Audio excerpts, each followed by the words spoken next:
Shalom, shalom, peuple de Dieu. Que le Seigneur nous bénisse. Que sa gloire repose sur notre vie.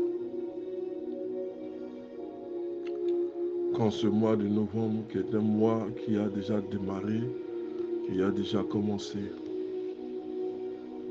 Aujourd'hui, nous sommes au 9e mois. Au 9e jour, du mois de novembre. Alléluia. Nous aurions dû commencer un temps de jeûne aujourd'hui,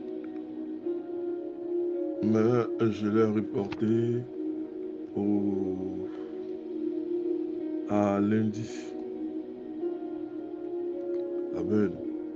Je l'ai reporté à lundi pour quelques raisons. Mais nous allons faire ce temps de jeûne et de prière. Amen. Vraiment que le Seigneur vous bénisse et que l'Éternel vous bénisse abondamment. Il ne faut pas se lâcher dans la prière. Nous voyons tout ce qui se passe en ce moment. On ne peut pas rester déconnecté de Dieu.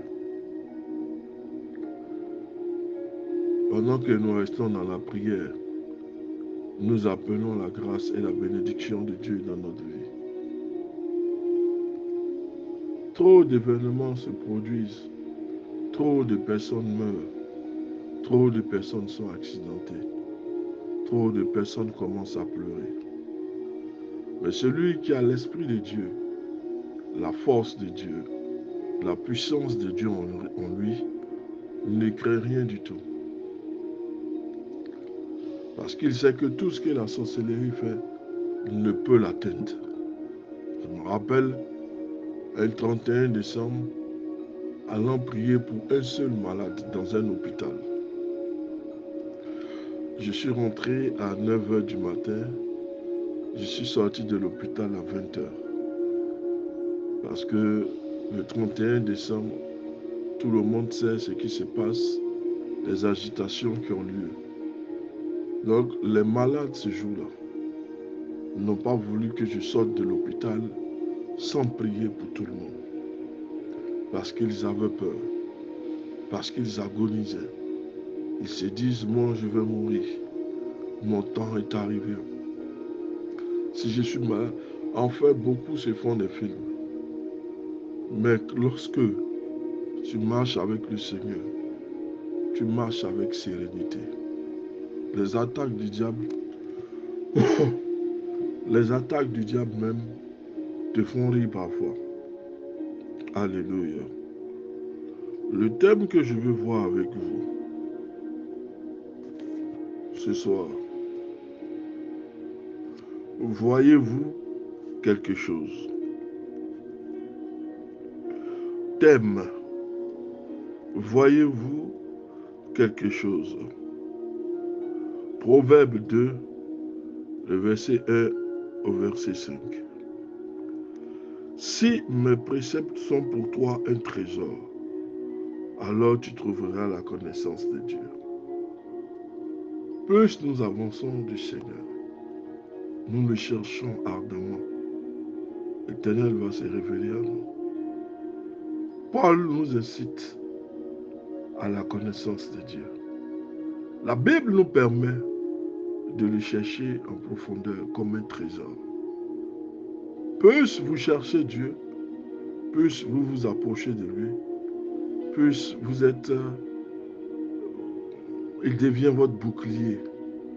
Personne ne peut vous atteindre sans passer par le Seigneur. Or, tous redoutent la puissance de Dieu. Dans ce cas, frère, tu es en protection. Quel que soit le temps et quel que soit le lieu où tu te trouves, ça n'a pas d'importance tant que l'Éternel marche avec toi. Thème, voyez-vous quelque chose? Texte, Proverbe 2, le verset 1 à 5. Proverbe 2, le verset 1 jusqu'au verset 5. Si mes préceptes sont pour toi un trésor, alors tu trouveras la connaissance de Dieu. Salomon était au début du livre des Proverbes. Il était au début du livre des Proverbes. Il dit ceci: mon fils, si tu acceptes mes paroles, si mes préceptes sont pour toi un trésor, si prêtant une oreille attentive à la sagesse, tu soumets ton cœur à la raison, si tu fais appel à l'intelligence, si tu invoques la raison, si tu la cherches comme l'argent, si tu la déterres comme un trésor, alors tu comprendras ce qu'est la crainte de Dieu. Tu trouveras la connaissance du Seigneur. Tous doivent parvenir à la connaissance de Dieu. Quand l'Éternel parle de ses préceptes, il parle de ses ordonnances, il parle de ses lois. Le respect de celles-ci conduit à la connaissance de Dieu. Dieu se révèle à ceux qui mettent en pratique sa parole, sa connaissance. Ceux qui le cherchent. L'Éternel n'est pas loin. L'Éternel se trouve dans sa parole. Et si nous le cherchons, nous allons finir par aboutir à la connaissance de Dieu. C'est pourquoi il nous exhorte à le chercher comme un trésor. Si nous trouvons Dieu, alors nous avons trouvé le trésor nécessaire. Parce que c'est à lui qu'appartient l'or et l'argent. Et plus nous le cherchons, plus nous découvrirons que nous sommes dans la richesse et que nous sommes dans l'opulence. Alors nous comprendrons ce que vaut la crainte de Dieu. Et nous trouverons la connaissance de Dieu. Car c'est le Seigneur qui donne la sagesse. Et de sa bouche viennent connaissance et raison. Philippiens, Proverbe 2, verset 1 au verset 5. Salomon semble comparer la richesse de Dieu à une chasse au trésor. En 1922, l'archéologue anglais Howard Carter, après 6 ans de travaux laborieux à la recherche du tombeau du dernier pharaon encore à découvrir, Carter trouvant enfin les marches enfouies dans le sable qui mènent au tombeau de Toutankhamon. La légende raconte que, après avoir soulevé la pierre qui fermait l'entrée du tombeau, l'archéologue s'est tendu sur le sol pour regarder au travers de la demi-ouverture, dans la demi-obscurité, ce qui se trouvait dans la tombe. Alors son assistant, qui est debout derrière lui, lui demande: voyez-vous quelque chose? Carter était sans voix à mesure que ses yeux s'habituaient à la pénombre et qu'il, dans le sable de la vallée des rois, et qu'il voit une tombe dans cette vallée à laquelle il croyait sans avoir de vrais indices. La joie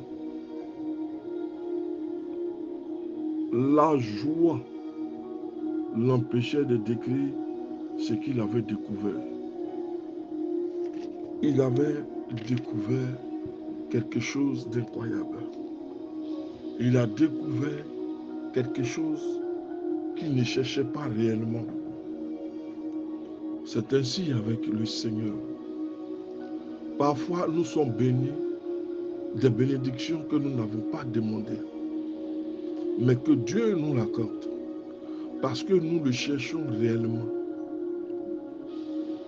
Nous devons le chercher. à mesure que nous vivons. C'est un trésor, c'est une grâce d'être à côté du Seigneur, de marcher avec lui, de le chercher réellement. Nous devons faire comme cet archéologue. Nous devons creuser, nous devons chercher où se trouve le Messie. Nous devons le chercher réellement et nous devons le chercher en profondeur afin de pouvoir découvrir comme l'archéologue. Salomon décrit la découverte du plus grand des trésors, celui de la découverte de la parole de Dieu. C'est un grand trésor que de découvrir cette parole. Le trésor même parfois se trouve dans notre main, mais nous ne faisons jamais attention à ce trésor-là. La Bible est un trésor. Elle contient les paroles, les préceptes, les ordonnances. Et j'allais dire, elle contient la présence de Dieu lui-même. Nous devons chercher comme l'archéologue. Nous devons aller en profondeur. Chercher les choses spirituelles, non charnelles. Salomon, dans le passage de Proverbe 2, versets 1 à 5, décrit la découverte du plus grand des trésors, celui de la découverte de la parole de Dieu. Lorsque le roi Josias est arrivé au pouvoir, il a découvert la loi de Moïse.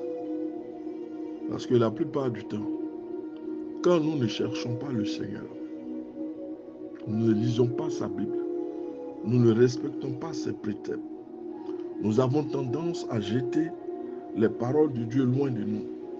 Or, la parole de Dieu doit être toujours à nos côtés. Mais dans le cas du roi Josias, ceux que Josias a succédé n'ont pas pris en compte les préceptes. La parole de Dieu a été jetée au calandre. Elle n'a pas été considérée. Mais lorsque Josias est arrivé au pouvoir, ils ont découvert le parchemin qui contenait les lois de Moïse et qui contenait les préceptes de l'Éternel. Ils ont découvert cela. Celui qui ne s'intéresse pas à Dieu, celui-là va marcher sur la parole de Dieu. Il va émietter, déchirer même les lois. Mais celui qui a la crainte de Dieu en lui, celui-là fera tout pour savoir où sont passées les lois de Moïse, les préceptes, les ordonnances de Dieu. Parce que c'est en cela que nous faisons plaisir au Seigneur. C'est en cela que Dieu aussi va nous reconnaître comme étant ses enfants, ses fils. Pourquoi? Parce que nous allons marcher selon la parole de Dieu. Josias avait retrouvé les parchemins. Et ce jour-là, ça a été jour de fête. Ça a été jour de joie. Parce que Josias venait de retrouver les parchemins. Donc, Salomon, il est en train de décrire la manière dont nous devons découvrir le plus grand des trésors, celui de la découverte de la parole de Dieu. Nous remarquons que ce qu'il considère comme nécessaire pour atteindre ce trésor.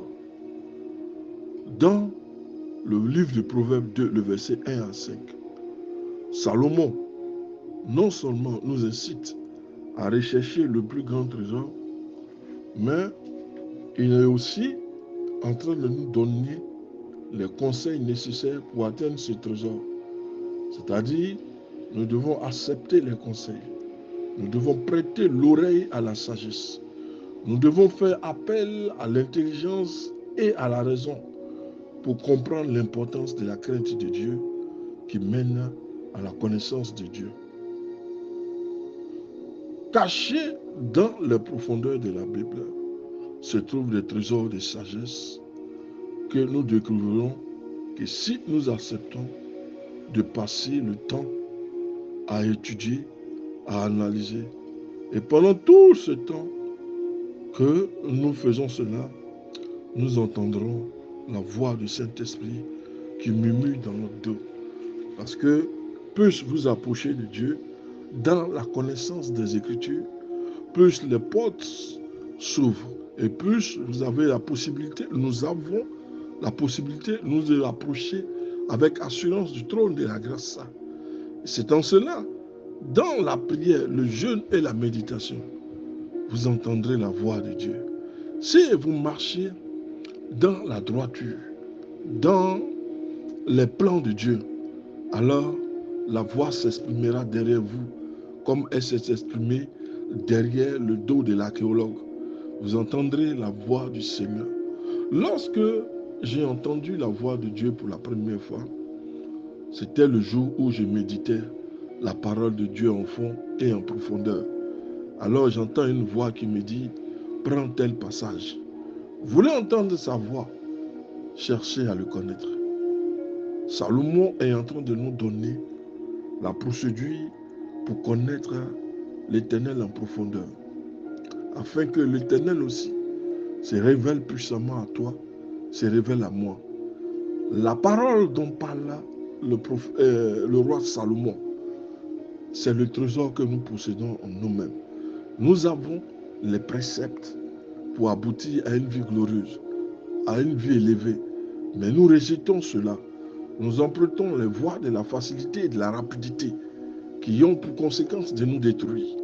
Mais celui qui sait attendre patiemment dans le jeûne, la prière et la lecture de la parole de Dieu, celui-là entendra non seulement la voix de Dieu, mais celui-là s'accaparera les richesses qui appartiennent à l'Éternel, parce que l'Éternel dit l'or et l'argent m'appartiennent.